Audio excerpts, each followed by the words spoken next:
Hello, my name is Sophia Pina, and I chose to present on the impact of fast fashion. According to Earth.org, the definition of fast fashion is cheaply produced and priced garments that copy the latest catwalk styles and get pumped quickly through stores in order to maximize on current trends. To add to this definition, from what I've seen, people get equally consumed by social media trends.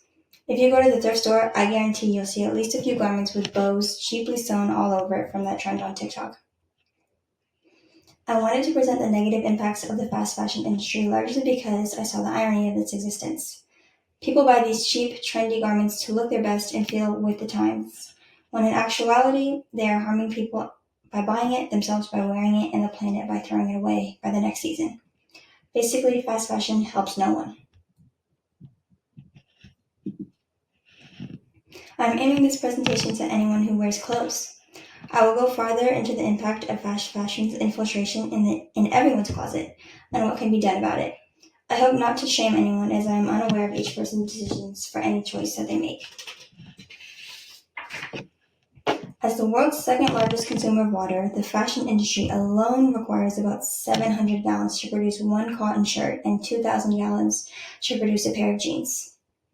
If its sheer usage of water wasn't enough, the washing of synthetic textiles, as many people do in their daily home laundry, releases 500,000 tons of microplastics into the ocean. 35% of all microplastics in the ocean come from laundering synthetic fibers like polyester. The fashion industry uses, abuses, and pollutes water. Textile dyeing is the world's second largest source of water pollution, as water left over from the dyeing process is often dumped into ditches, streams, or rivers. Synthetic fibers like polyester, nylon, and acrylic can take hundreds of years to biodegrade. And with the average American generating 82 pounds of textile waste per year, you can imagine how this adds up in landfills. And even before it is clothing, the growth of cotton can harm the environment and people as heavy pesticides are commonly used. The fashion industry takes up 10% of global carbon emissions, requiring large amounts of petroleum. This releases horrible gas and acids into the atmosphere. These gases are released during both manufacturing and decomposition processes. I thought it important to address the impact of polyester specifically, as I find it so difficult to avoid. In the fast fashion industry, mainly synthetic fibers, particularly polyester, is used. It is a synthetic material derived from petroleum that accounts for half of the overall fiber market. Its affordability and versatility have definitely made it a staple in fast fashion, but its environmental cost is detrimental from the processes involved in its production, use, and disposal. Polyester relies on a chemical reaction known as polymerization. This reaction requires high temperatures, and these temperature manufacturing processes use significant amounts of energy from the burning of fossil fuels like coal, oil, or natural gas. Polyester clothing greatly contributes to plastic pollution and crowds landfills, as it does not biodegrade. As it sits, it releases harmful microplastics, disrupting the soil and microbial community and affecting aquatic life and water quality. Furthermore, the textile recycling systems are extremely inefficient. There is a significant absence in infrastructure for collecting, sorting, and recycling used polyester garments. Less than 1% of clothing that is collected for reuse will actually be used to create new garments. So, most polyester is either incinerated, releasing carbon dioxide and harmful toxins into the air, or landfilled to cause environmental harm on the earth. Polyester additionally releases methane as it breaks down, which is another potent greenhouse gas. One of the greatest causes of concern in the fast fashion industry is the treatment of its workers. Not only does fast fashion harm the physical environment, but the people who live in it. The industry creates humanitarian and societal issues, especially within developing countries. Cheap labor, vast tax breaks, and lenient laws and regulations are why many garment producers choose these areas. Most clothing is made by young women between the ages of 18 and 24. Evidence of child labor has also been found in many countries. On top of this, workers have horrible work conditions and have been met with disasters. Furthermore, fashion is the most labor-dependent industry as 1 in 6 people work in some part of it. What many people don't realize is that all clothing is handmade. Yes, sewing machines are used, but a person must always operate it. The dexterity needed to handle fabrics has not yet been automated. This work requires great knowledge and is a skilled trade. Trying to sew something for yourself will let you understand how underpaid these people are. Trust me, I'm a fashion major. I chose to add this sort of psychological aspect due to the plain facts that are out there. Fast fashion is harmful, but people continue to buy it. Why? Emotional and societal factors such as the desire for self-expression and the pressure to conform to fashion trends drive fast fashion consumption. Fast fashion appeals to consumers through its ability to tap into feelings of self-expression, social status, and instant gratification. People buy fast fashion because of its affordable price and ability to make a lot of sizes, which small brands cannot compete with. Most harmful, in my opinion, is trend-based consumption. Constantly viewing styles and trends on social media pushes people to purchase fast fashion and allow trends to be at your fingertips as quickly as possible. And so what makes this argument relevant to the issues of climate change and environmental issues is that this ultra-fast, convenient model is becoming the norm. We've all gotten a taste of such easy and efficient ways to dress, ways to shop, and overall live life. Many of our lives have become prepackaged, affordable, wrapped up, and humans are consuming goods at an alarming rate. The world consumes 80 billion pieces of new clothing annually, and this statistic is 400% greater than our consumption levels only 20 years ago. All this fast is also hastening the health, connection, and our mutual respect for the planet.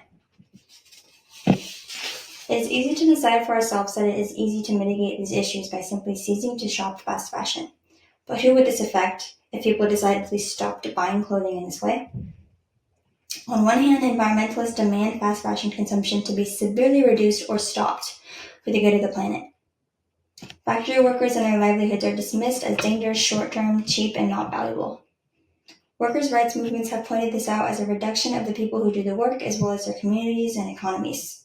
Disregarding them would create millions of job losses and abandon the fight for better working conditions. Environmental and economic justice must both be reached. Policies made to lessen environmental impacts would likely end up threatening the livelihoods of so many farmers and garment workers as a result.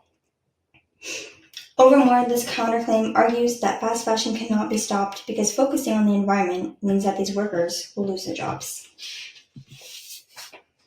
A solution is that planet activists nor garment workers should be expected to make ethical purchasing decisions or be out of a job. The solution is up to large corporations and industry to make room for us all. Research and innovation is greatly needed in developing new materials and methods of production that are able to be sustained and can meet global demand. This could involve utilizing alternative fibers, making production more efficient, and implementing a better recycling or upcycling system for existing materials. Fast Fashion Fossil Campaign advocates for a significant reduction in fossil fuel usage in materials. They have aimed at achieving a 55% reduction in emissions across the supply chain by 2030. Fossil fuels must continue to be replaced by renewable energy sources to altogether phase out emissions by 2050. Having a target makes these goals easier to achieve. And most importantly, in my opinion, is government action and the concept of degrowth. Degrowth is the idea that critiques the capitalist drive to seek growth no matter the devastating cost to people or the planet. Societies of all sizes must prioritize social and ecological well-being over corporate profit, overproduction, and excess consumption. Degrowth is about reducing this production that is less necessary, like extreme volumes of clothing, and targets the rich global north and massive corporations who are responsible for so much of the aforementioned climate damage. Resources need to be rightfully redistributed to the global south, which is the taken advantage of third world countries and people who give their products and labor to receive hardly anything. Wages and products need to be returned to them as the price of their natural resources and human labor have been unrightfully cheapened. Profits gained from garments made with their materials and their labor is hoarded by the North and big corporations. Scaling back less necessary forms of production would be advantageous, as there will be so many more available workers free from performing harmful or superfluous tasks. Ecological economists, it's hard to say, have favored this idea as more time would be freed within the working week, letting it be shortened from 47 hours to 30 hours to even 20 hours. Lack of hours could be made up with equivalent or higher pay, as valuable money is no longer being poured into surplus parts of the industry. Another approach is adapting the industry to repair, produce, and share the goods we already have. With increased productivity, work would take less time and half the week could be spent doing this. This would be independent of industrialized production systems and work for the good of the individual country. With all of the excess waste we now have, repair and reconstruction of clothing or other potential textiles must become a central part of the new sustainable economy. Finally, the local legislature must guarantee jobs that provide a living wage. A climate job guarantee would be required, allowing everyone the right to a valuable job with the proper education and training to succeed there. Degrowth would not allow for workers and the poor to pay for the price of change, but instead targets the blame on the countries and corporations who have exploited them. The economy must prioritize human need instead of profit accumulation. In conclusion, individual actions for sustainability can bring about a start for change, but it is no single person's responsibility to mend the corrupt system or to reverse decades of environmental and human degradation created by the fast fashion industry. It takes a unified effort from all levels of the system to demand, enforce, and enact worthwhile change. Thank you.